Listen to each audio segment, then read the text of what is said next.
Oh shit! So that's how men give birth, through the shoulder. I thought it would be through his ass. Never mind. Anyway, Asuko, right?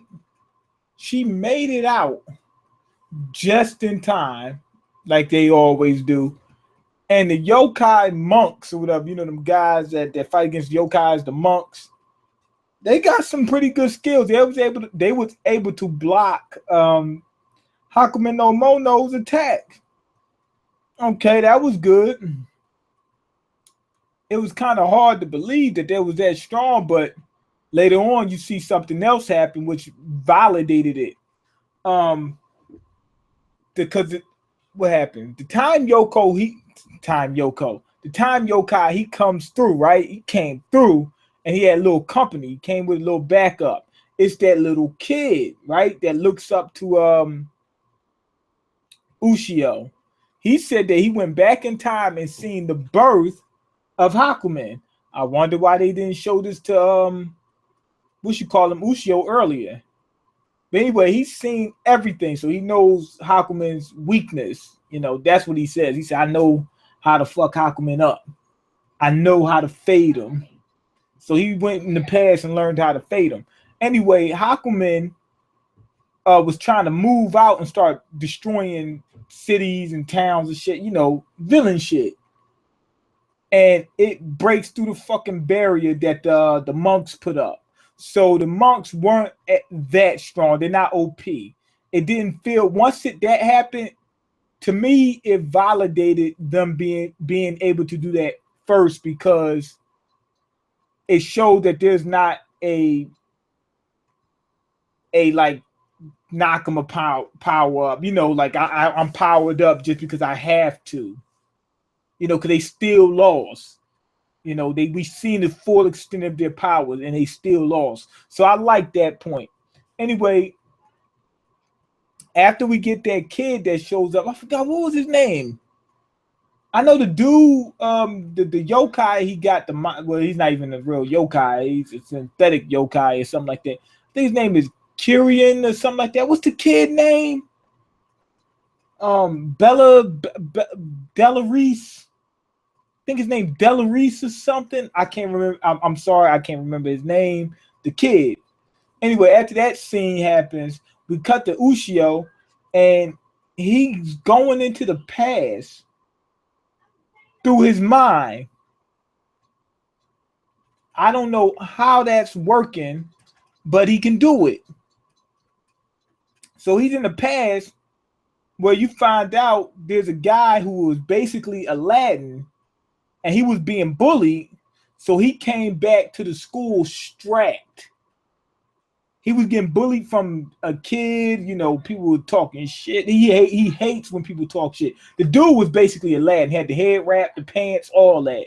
Had the MC Hammer pants, fucking the drawers, all. He was Aladdin, basically. He was stealing. Whatever Aladdin did in that movie, he did, right? So he's getting vision of this guy. Now, the whole time I'm thinking, who the fuck is this guy? Then I thought, this must be Ushio, because he's seeing through the guy's eyes. Like he's literally experiencing it through that person's point of view. So I said, is this Ushio? And in my mind, that makes sense. I said, okay, we're getting some background on Ushio. But then this guy appears earlier than all of them. They seem to be in like some ancient civilization.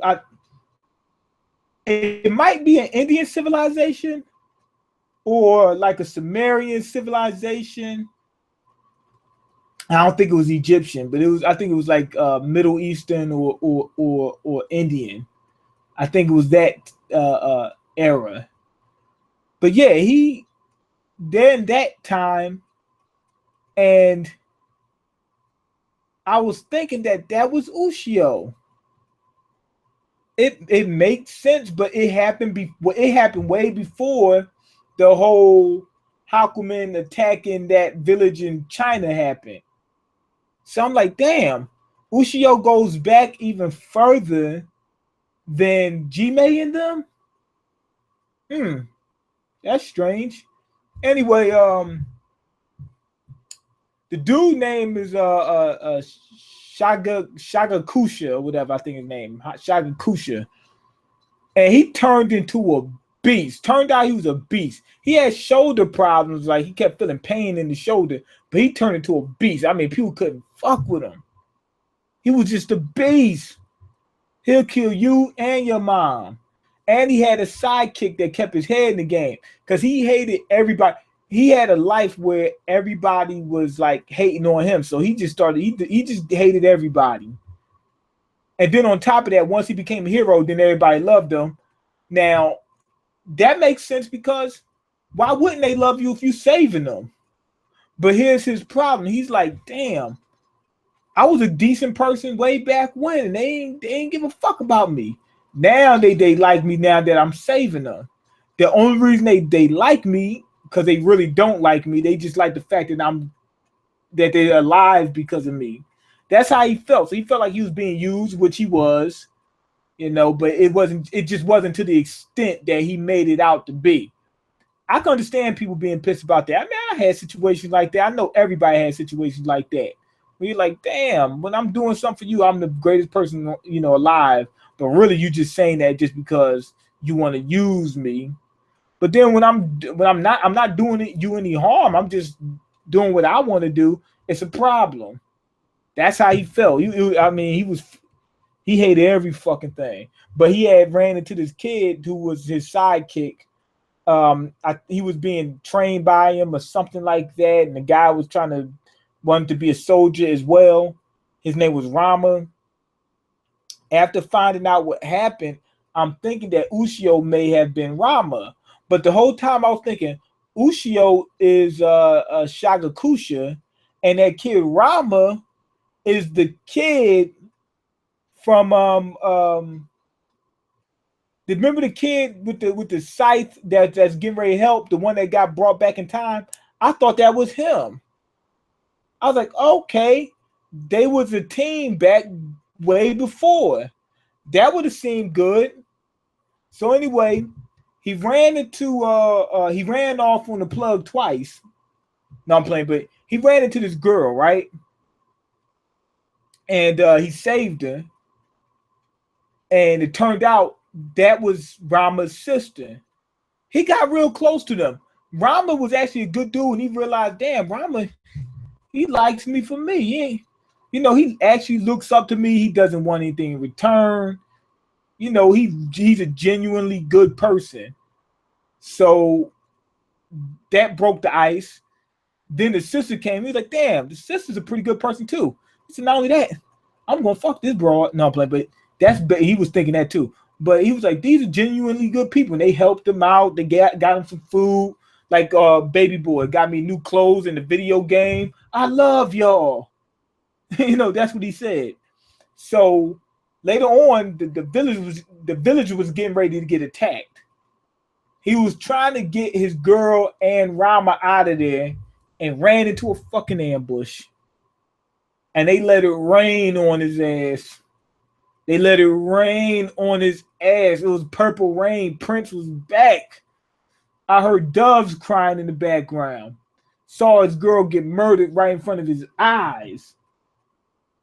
Now, it turns out that pain in the shoulder was from when this comet apparently hit his house. It turns out it wasn't a comet. It was Hakumen. We already knew it was Hakumen. Now, I seen Tora standing there. I thought that when the kid who was a baby at the time, whose name Shagakusha, whatever, was a baby, I thought he got hit by Hakumen. It killed everybody but the baby, and Tora showed up and saved him.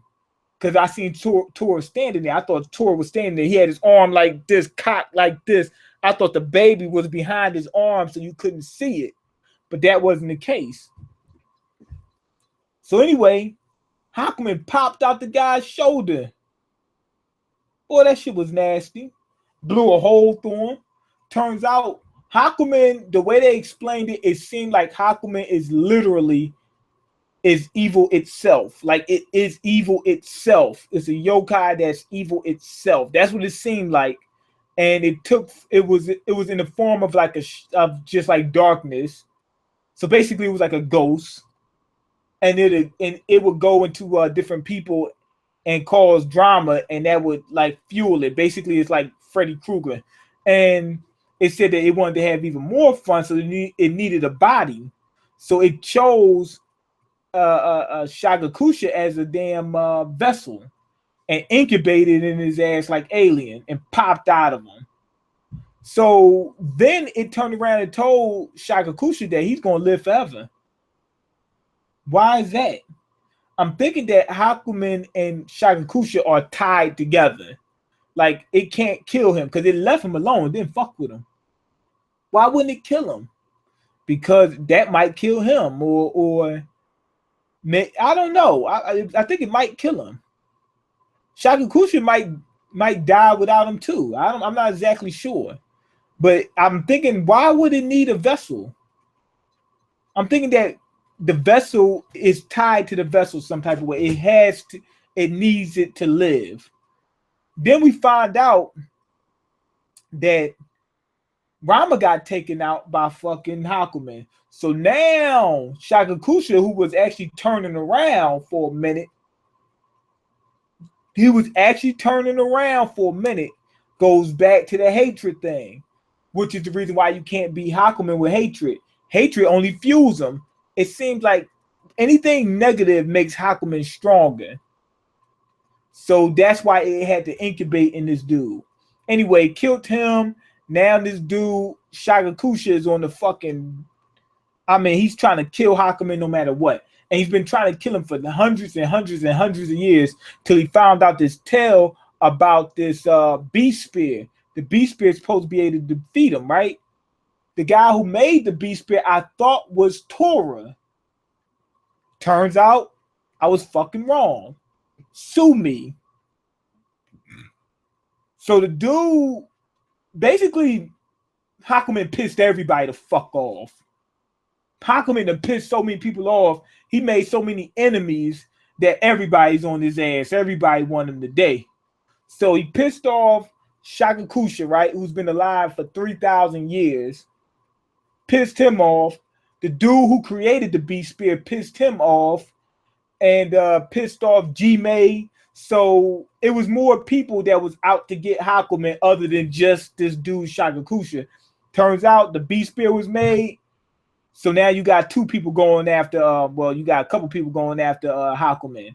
G-May, G-May's brother, Shagakusha, he finds out about the beast spirit. Now he's getting ready to use that to defeat Hakumen. Turns out he was Tora the whole time. Tora turned because he was using the beast spear. But that explains why he's different from the other beasts. Remember the other Asafuses or whatever? Remember how they turn into stone and whatnot? That explains why he's different from those and why he's so much stronger. He was still messed up. For some reason, his exploded shoulder stayed like that. Couldn't heal from it. It was weird. I mean, he couldn't die. That was weird. But anyway, he used the beast spear. That's how he turned into that. We already knew he used the beast spear at some point. But I thought Tora was the one who created the beast spear. I really did. This was a pleasant surprise. I'm giving this episode 5 out of 5 because it just twisted everything. And it did it in such a great way. I mean, the simple fact is, who the fuck is Rama? Is that Ushio? That's what I'm thinking now. Is Rama Ushio? Or is Ushio still Shagakusha, but a reincarnated version of him? And then, who the fuck fought with Tora back when he first fought against Hakumen? Who sealed him on the stone? Was it Ushio's reincarnation?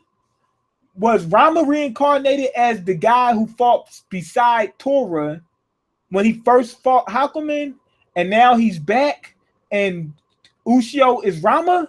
So Ushio, everybody's being reincarnated. So is Rama Ushio? It was just, I need to think about this. That's how good it was.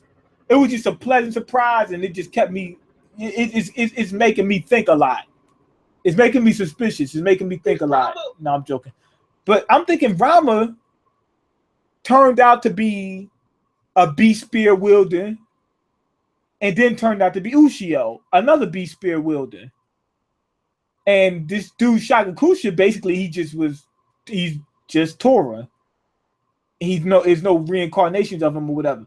Or Ushio could be a reincarnation of him. This got me wanting to see the next episode. I gotta see the next episode, man. I gotta see. This got me hyped. 5 out of 5. It got me hyped. Because I kept thinking one thing. I was one track minded, but the way they set it up, it seemed as if what I thought is what they were trying to say, but it wasn't. But the way they switched it, it didn't seem like it was some bullshit. It seemed like it was well done. It was just like a complete turn. It was like a snap. It was just like, hey, thought that was Tora, didn't you? It wasn't. Okay, when you're done, check Twitter. I sent you a link of Grime and where it originated. Motherfucker, I know what you mean by Grime is from the UK. Yes, I'm not disagreeing that. But they already had something just like that in America already. That already happened. That's like saying the iPhone is original when you had BlackBerry before that, which was a smartphone. Smartphones already was on the scene. Okay, by the way, you said Grime was like a hardcore version. No, I didn't say it was like a hardcore version of hip hop. He said it's not. It's its own genre. Hardcore hip hop is its own genre, man. What are you talking about? It's not a version of hip hop. It is a genre of hip hop. It's a literal genre of hip hop called hardcore. There's more that goes into it. Okay, y'all switched it up a little bit. Still, that's where it come from. Matter of fact, that's where gangster rap came from. You had hardcore hip hop, then gangster rap, then you got trap music nowadays. You got different forms. You got so many different forms of hip hop in America already. And then you go to the UK and you got a spin-off of what happened in America. Now all of a sudden it's something brand new. It ain't really brand new. Okay, just make sure you read the link because you are coming across a liar and bent ignorant and disrespect UK and disrespectful. UK started it, no one else. When you say UK started it, yes, they started Grime. But what I'm saying is that Grime had a predecessor. Something came before it. They got the idea from somewhere. And guess where they got it from? The same place they got the idea to start rapping from. America. Now you can have other things. Wherever was created in the UK, you can have that. You can't have hip hop. That's from America, man. That's where it all started. But anyway, go ahead and leave your comments, like the video, and subscribe because I can't eat. I'm broke, nigga. I'm broke. And you got the power to change that. Peace. Link to the Patreon is in the description box, just in case you wanted to know. And a couple other links down there, too, just in case you want to follow me on social media. Peace.